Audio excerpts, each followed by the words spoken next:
guys, what's going on? It's Slacker here, back to you with the 5th episode of the Rebuild with KU. In this episode, we're going to play FCS. We start out this season 2-0 after beating an FCS school and then beating Rice last week by quite a few points. So we're looking pretty good, 2-0. Starting out the season, a little bit better than I thought we'd do. Honestly, I didn't know if we'd be able to beat Rice since it is on a Heisman. However, we were able to beat Rice, and this week we're going to go against FCS. We're also going to go over some of our recruits that we're trying to get. Albert Mills, athlete, 79 right now. We just scouted the rest of him. He's still 79. He's super fast. We're loving him. We're wanting to get him. We're also wanting to get J.J. Poole, Reggie Robinson, all of these guys. However, Poole looks like he might be too out of reach. He's up to 40%. He wasn't last week, but it looks like Ohio State's taking the lead, so we're going to leave him alone. However, Reggie Robinson looks to only be recruited by us and Georgia State, so we're going to go ahead and put all of our points we can for Reggie Robinson on this. It looks like he might be a quarterback. He's 77 speed. He is 90 throw power, 80 something throw accuracy, so it looks like he's probably going to be our quarterback for the future. So we're going to go ahead and spend a lot of points on him, trying to get him in the door. We're also going over our fullbacks, trying to figure out which fullback we want. It doesn't really matter, honestly. The fullback's not used that much. However, we do need a fullback to play, so we're looking for a fullback this year. Going over the wide receivers, this is going to be our probably main point of where we're going to get most of our high-end recruits. Wide receiver spot is kind of sought after for KU football. They like to throw at this point. I'm trying to turn them into a running school. However, they do have the quarterbacks to be able to launch the ball around, so having these wide receivers is not a bad deal. It looks like John Gallagher is not even being looked at by anybody. He is a 4-star wide receiver, 69 overall starting out, 50% scouted. We're going to go ahead and try to put some points on him as well. We're just kind of move points around based on the player's need and how far along they are.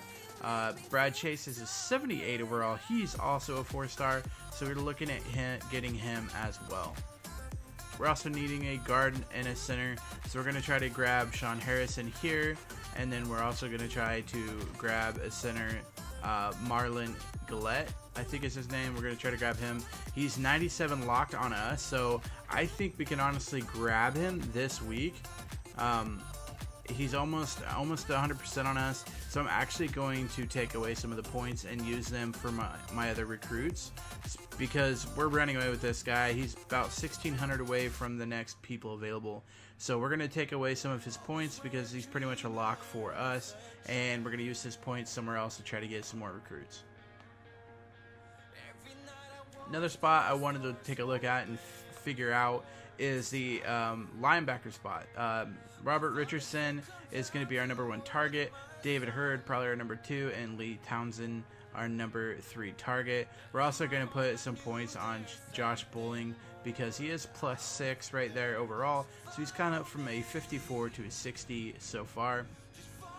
Robert Richardson is mainly going to go to us. We want him really, really bad, so we're going to put points on him. We'll put a few on Bowling, and we're wanting Hurd and Townsend as well on the outside linebacker. Middle linebacker, we don't have anybody right now just because I didn't find anybody worth recruiting at that position.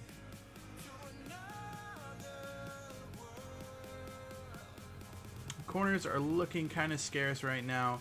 We're going to try to get a corner, however, they're very, very low rated, so I'm not even sure it'd be worth the recruiting points. I'm not even sure they would even play.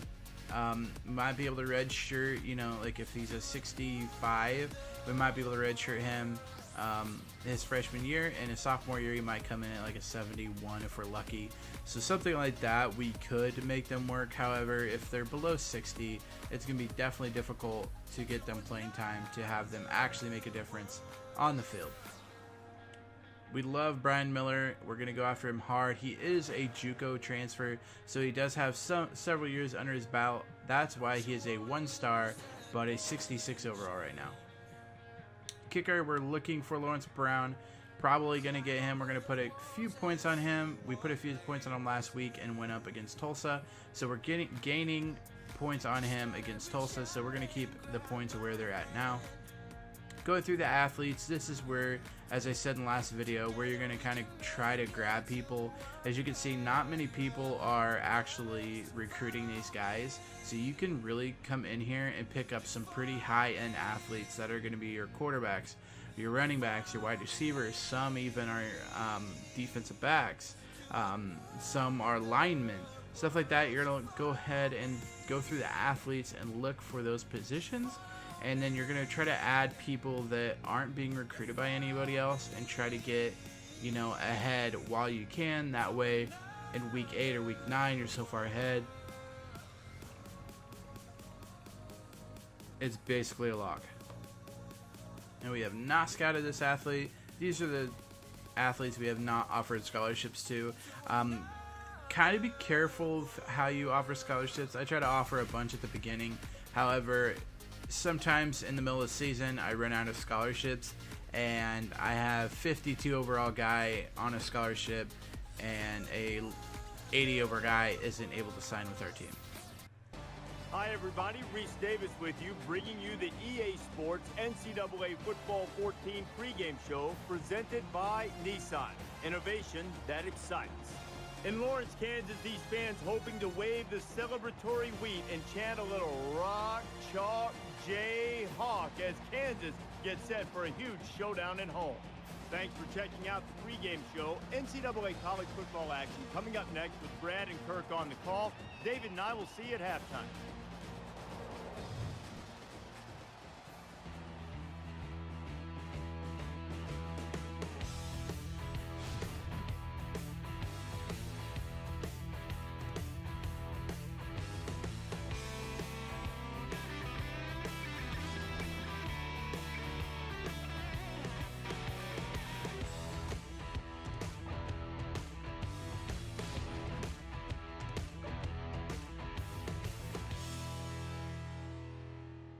This is Memorial Stadium, located in gorgeous Lawrence, Kansas.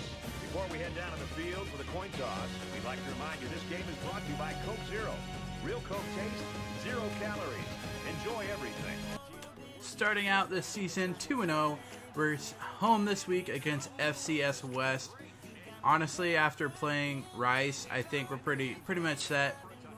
They're better than the FCS teams. However, the very first game I had was very close against the FCS team I played. So we're not taking this FCS team lightly, even though we are 2-0 and we just destroyed Rice. We're seeing here, FCS Joe Webb was difficult to take down. He's a big dude. Break tackle was super high. So even though the team overall isn't very good, their running back is very, very good and solid. He's a little bit slower, however, he just breaks tackle after tackle. Right here, he runs into the end zone for a 17-yard touchdown, and FCS goes up on the board 7-0 first.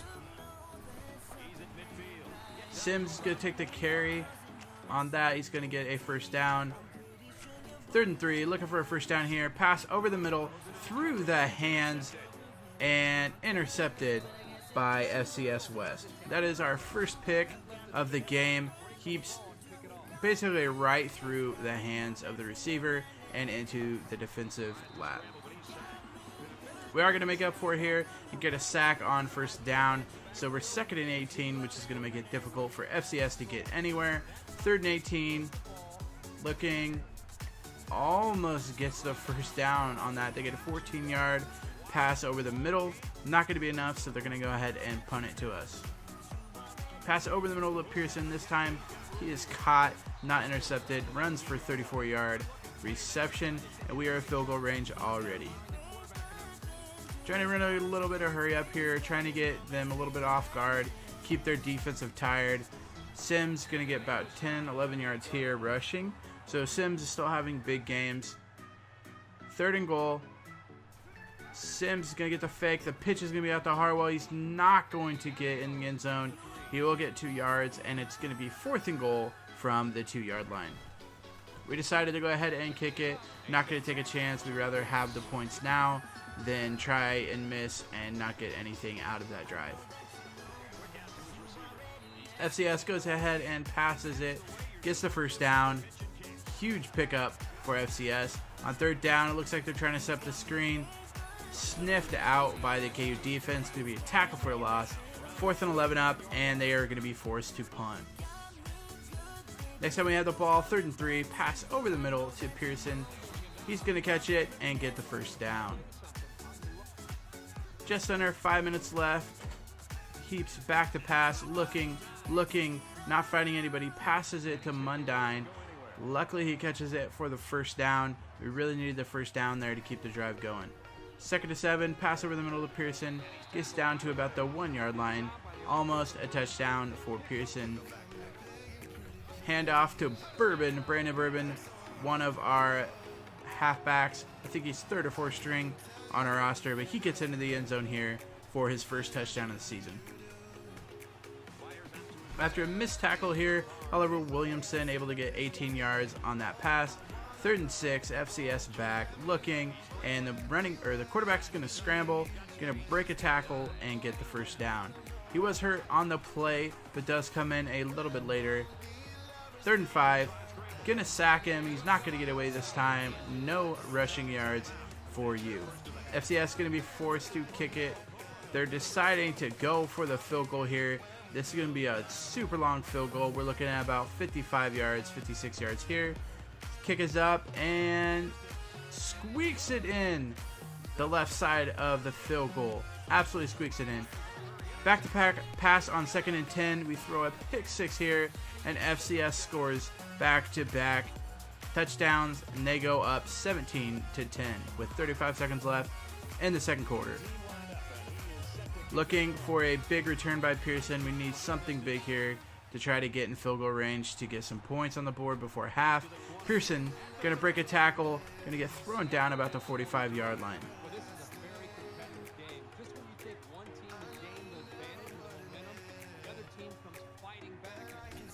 Second and inches, 20 seconds left on the clock. Pearson wide open over the middle. Going to get a huge gain of 26 yards here for the first down. We're going to try to run some hurry up here to try to save that last timeout we have before half. Try to get a couple points here. Happy with the field goal. Pearson over the middle again. Down to about the 3-yard line. We do use the timeout there to try to get a play set up. The very next play over the middle to Pearson. He's going to catch it for the first touchdown of the game. And he has 114 yards and 7 receptions in the first half.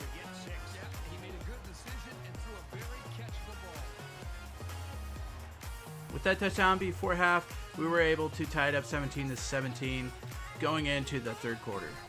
Going into the third quarter, back to pass on 3rd and 5. Wide open Pearson again. He's just uncoverable at this point. He's going to get another huge gain there for a Kansas first down. Very next play to Zilli. He's going to catch the ball and steps out of bounds, not able to keep his balance inside. Cox is going to be able to bull rush himself in here for the touchdown. We go up 24-17. 3rd and 9 for FCS. They're able to pick it up on this catch and run by number 9, Oliver Williamson. Gets the first down. FCS West on the run right now. 3rd and 1. Not able to get to the first down. We stopped him in the backfield. It's going to bring up 4th and 2. James Sims does get injured here. I just wanted to show that he does get injured. So we're going to go ahead and switch up the depth chart a little bit. We're deciding that we want Miller, who's our sophomore. He's the quickest guy we have. We're going to go ahead and put him in for Sims. Well, not for Sims, but his backup. That way Miller's quick. We need quick guys in there. The running backs aren't so quick. So Miller in. 2nd and 5 is going to take the fake handoff. Heaps is going to get sacked and fumbled on the ground. Pick up by FCS West. That is the 3rd turnover this game for KU. Heaps just got absolutely rushed, ran into his own guy, fumbled the ball. FCS has it in pretty good position. Webster back to pass. Going to throw it over the middle to Webb, the halfback. He's going to gain 29 yards on that reception, getting him to 1st and goal. Gonna break tackles here by the quarterback. He's gonna run it in. Absolutely crazy how many tackles he just broke right there. So that's gonna put us tied at 24-24, hoping for a big run back by Pearson. He has not disappointed today. Guy gets knocked down. Pearson to the left side, misses a few tackles, misses a few more, gets pushed out at the 25-yard line after gaining 82 yards on that return. That return is huge and sets up a 2nd and 6. Bourbon's going to get the pitch from Heaps. He's going to run it down to the first down. On the 10-yard line, pass over the middle, Pearson for a touchdown. 12-yard touchdown pass from Heaps to Pearson. That's going to make the game 31-24 with 1:21 left in the third quarter. Going to miss a couple tackles here. We do still get the sack after he gains a few yards back from where he originally could have gotten sacked. Looking wide open, Pearson not able to get the ball on third down. Going to bring up 4th and 11. We're only up by 7, so I decided to go ahead and punt on a 4th and 11. I don't want to take the chance. The punt was absolutely perfect. Goes out well in the 10-yard line. Going out at the 6th. Going to try to stop him here. They are able to get the first down on the run. He is injured on the play, and he does not come back for the rest of the game. Pass over the middle to Darian Miller. He's our new running back while James Sims is out. Miller, another run up the middle. He's too quick for his lineman and runs into the pack of them. Still stays on his feet and gains a couple yards, but could have definitely been a touchdown if his lineman would have gotten his way. Same thing with Heaps here. He runs into a couple of his linemen. He will get sacked for a 3-yard loss, and KU is going to be forced to kick a field goal here. So we take a 10-point lead with 3:45 left in the game. Basically just kind of trying to play, just basic defense, not allowing anything deep, not allowing any big scores. So they're going to throw over the middle for 12 yards and a first down. 3rd and 5. Looking, going to get the sack for 5 yards. That's going to put him back to 4th and 10 with 2 minutes and 40 seconds left. 4th and 10, drop him back, take the pass, throw, and he drops it. He drops the pass.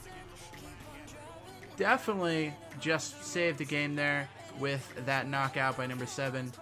Gonna run down the clock to about 20 seconds before kicking the field goal here, putting us up by 13 with 16 seconds left. We try to run the score out. Basically what we did is just ran the ball until we couldn't run anymore, and at that point we had to kick the field goal.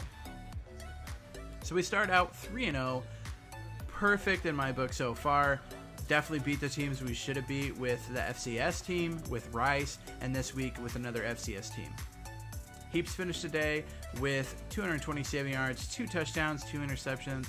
Got to work on that interception number, but we'll work on it. James Sims, before he got hurt, he had 73 yards.